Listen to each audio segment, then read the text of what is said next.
chapter starts with battles everywhere in God Valley. Dragon was running away with Shanks and Shamrock, but a laser beam pierced him. Dragon and the babies fell to the ground, and Shanks hit his little head and lost consciousness. So yeah, as we saw, Dragon was able to get Shanks and Shamrock from their mother, and he eventually escapes. But we didn't know this little detail. He dropped baby Shanks and dropped him on his head, and he lost consciousness. I mean, I don't know how that really works in real life, but naturally you'd think, oh, that's death for a baby, but I mean, this is Shanks after all. I'm sure he was, had a 10,000 level bounty as a baby. But I guess this is Oda explaining why Shanks isn't a freaking psychopath like the rest of the Celestial Dragons. And I guess it just works reverse in the One Piece world, and just anime in general, and I'll get to that, than how it does in the real world. Because the more brain damage or trauma, or CTE, that you accrue in real life, in theory would turn you into a psychopath. Think about certain professional wrestlers or certain football players. I don't want to say their names, but you know who I'm talking about. But I guess Shanks is just like Goku, because, Goku was dropped on his head as a baby, and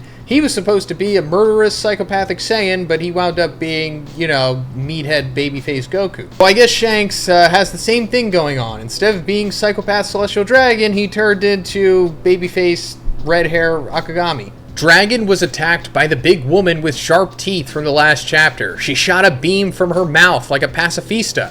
That woman was Saint Mafy from the Satchel family. She was a part of the God Knights. Alright, so we're getting a name on the teeth woman, and her name is Saint Mafy of the Satchel family. So I guess she's not Killingham's mom, as we suspected, or at least I did. She comes from her own noble family, not the Killingham family. This is like a new one, right? Satchel. I don't think we heard about that before. And it's interesting that Redon is saying that she shoots a beam out of her mouth like a pacifista, because we were talking about that in the previous video. It sounded like she was using that Vegapunk reverse engineered beam technology, but I wasn't sure if that technology was developed at this point. This still could be a devil fruit, because, Kaido can shoot beams out of his mouth because his devil fruit is freaking broken. So maybe it's a devil fruit, or maybe she has some pacifista cyborg technology in her. She also has horns along with the sharp teeth. So either she's like a fishman with ancient giant blood, or she's in like her hybrid form or something.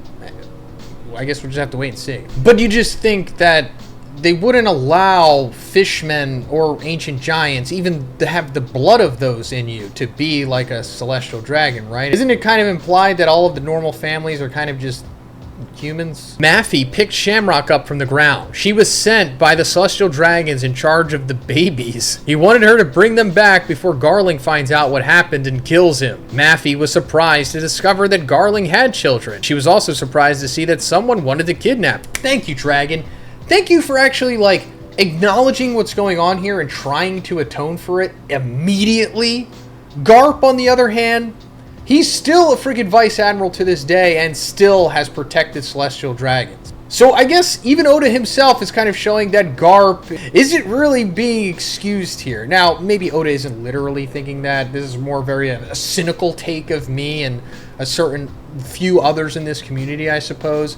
And I'm sure Garp is going to have some kind of redemption, before this flashback is over. But still, it's not good enough. I'm definitely on board with Dragon now. I'm still not cool with him not doing anything. And I don't care if he is the commander of the Revolutionary Army and he's supposed to give orders and sit behind a desk. Nah, that's BS, okay? I personally come from a long line of warrior kings who fought on the battlefield as well as giving orders. So there's no excuse for Dragon, especially because he knows what's going on. He knows almost better than anyone, and he actually will talk about it. Other than Garp, who literally stays silent about God Valley. Like Sengoku himself said that Garp doesn't want to talk about God Valley because he's a freaking coward. When Mafy was about to kill Dragon with her sword, she was slashed in half by Whitebeard, who coincidentally appeared there along with Shakky, Big Mom, and Kaido. Shakky was angry with Whitebeard, saying that he was trying to kill him. Kaido was annoyed with Linlin, too.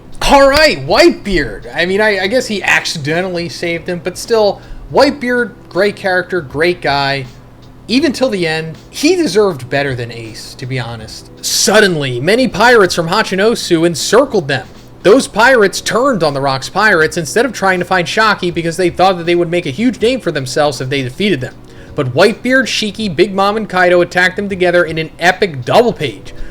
All right, Oda. I appreciate this. I mean, it's just going to be one single panel, but still pretty cool. I mean, how else would we ever see this group of characters working together, except in this flashback, right? And it doesn't make sense that these fodder guys would turn on them because they know how powerful they are, and they know how powerful they themselves are. Sure, they could be delusional, but, like, are they just, like, brain dead? I mean, of course, it's just an excuse to have Whitebeard, Big Mom, Kaido, and Shakky all working together, and I'll take it. But still, it's like, at least have, like, Marines attacking them or something. Mafy, with Shamrock still in her hands, wondered what the heck is going on with that island.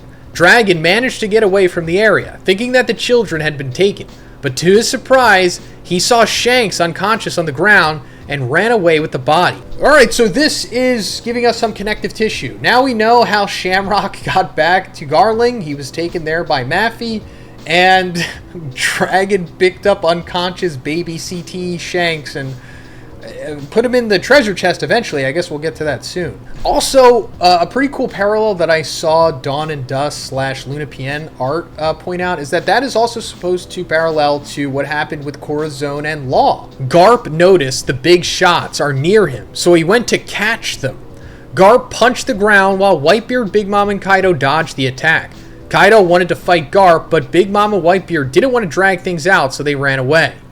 As they run, Big Mom combined Zeus and Prometheus into a massive attack called Heavenly Fire Breeze, but Garp takes no damage. Garp says, "This fire can't even roast a prime rib, Lin Lin." So, yeah, I'm not a big fan of Garp, but it's not like I'm delusional about how powerful he is. He is a freaking beast. He always has been a beast, and as the power creep progresses, so does he. But it just makes me wonder, like, it's going to be a 3-on-1 at that point. Does Whitebeard truly think that Garp is that strong that he himself, along with Kaido and Big Mom, can't take him down? I mean, sure, it wouldn't be easy, but that would be a huge asset to them if they just decided to just bite down on their mouthpiece and just murder Garp right there. I don't know, maybe he is that freaking strong as to where Whitebeard, Kaido, and Big Mom at that point in time, at their power levels, couldn't take him down. Maybe both could be true. After that, we see Rocks running to the center of God Valley. He was thinking about his son and his wife called Ellis. Then we see that the Rocks pirates and Roger pirates were closing in on the middle of God Valley. Roger went to fight Whitebeard, pretending that he had his hand full, and then he ordered Rayleigh to go help Shakky instead. Alright, so we're back to Rocks. I didn't think we were going to see him in this chapter because he wasn't mentioned in the previous, but we knew that he was looking for his wife and little Teach, aka Blackbeard, and we're finding out his wife's name, Ellis. That's pretty important because we didn't even get Shanks' mom's name. We didn't even see her face. But considering that we have seen Blackbeard's mom, and now that we know her name, I'm pretty sure she's probably somebody important. And we talked about it before, but it's very possible that she is, like, related to Robin. I mean, first of all, she looks just like her. And yes, Oda does, use the female character designs over and over again in this series, but this might not be a coincidence because, we know that the Nico lineage, or at least Olivia, Robin's mom, were on Ohara, and obviously they're notorious for studying history. And we know that Rocks, he's like a meathead. He's not really into reading books and history and that stuff, at least that we haven't seen so far. So it's like, where did Blackbeard get that from? Because I think it was like in an SBS or, one of those supplementary materials that we all love that's not a part of the actual manga itself, says that if Blackbeard wasn't a pirate, he'd be studying history or whatever. It's very possible that it's because of his mom. She's like a Nico or something. I'm not saying that she's like Robin's aunt, although that is possible.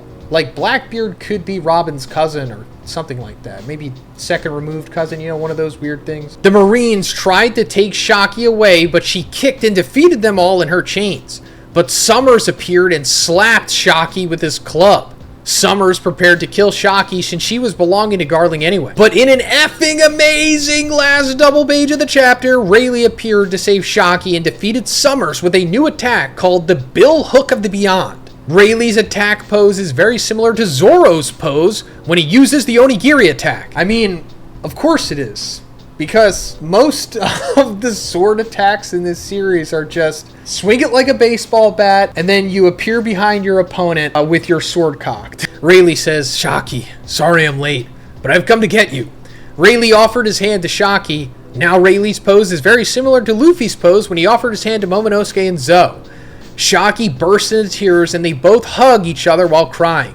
Roger and Gaban also cried, but with a mix of joy and jealousy. We can see a broken heart in the Dex balloons, lol. Shakky says, Ray-san, you're so slow. Rayleigh says, I'm sorry you had to experience these things. And Shakky says, I was so scared. And Rayleigh says, I will. And Roger and Gaban say, do it later, you B-word. The chapter ends with an order from Roger to all of his Nakamas. Roger says, boys, we have Shakky back. Let's take the treasures and get out of this place.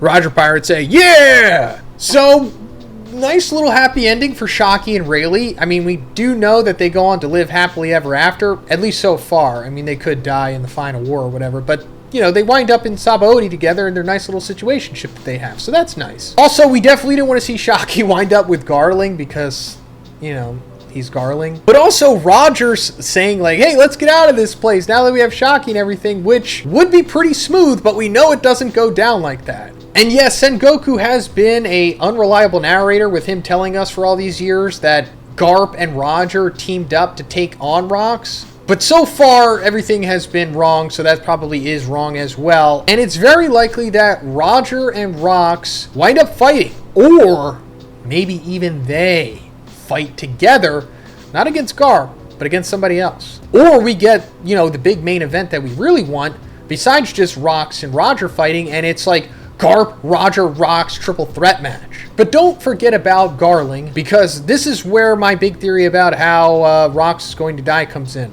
Like I've been saying for over a year now, I think, I'm pretty sure Garling is going to kill Rox. Not cleanly, because I'm pretty sure Rox would probably defeat Garling at this point in time, but he's probably going to come across his wife Ellis and Blackbeard, and thinking that he's about to save them until Garling comes in and either tries to kill them and Rox like sacrifices himself, or Garling like holds them hostage or something, and then Rox gives his life so that they can escape. And for sure Rox will die smiling because he is a D and that's like their thing. So either way, I'm pretty sure Garling is going to kill Rox, and I always thought that was the case because why would Blackbeard despise Shanks? And I thought, you know, a good reason was he's just a celestial dragon and Blackbeard is a D, but it has to go deeper than that, and it's because I think Garling killed Rox. We'll see what happens. I mean, there's still that theory that Rox imprints his soul onto Blackbeard or something. Hopefully that happens. But let me know what you guys think about all this in the comments. And if you liked the video, please give it a like and please subscribe if you haven't already. Have a great day, and I'll see you next one.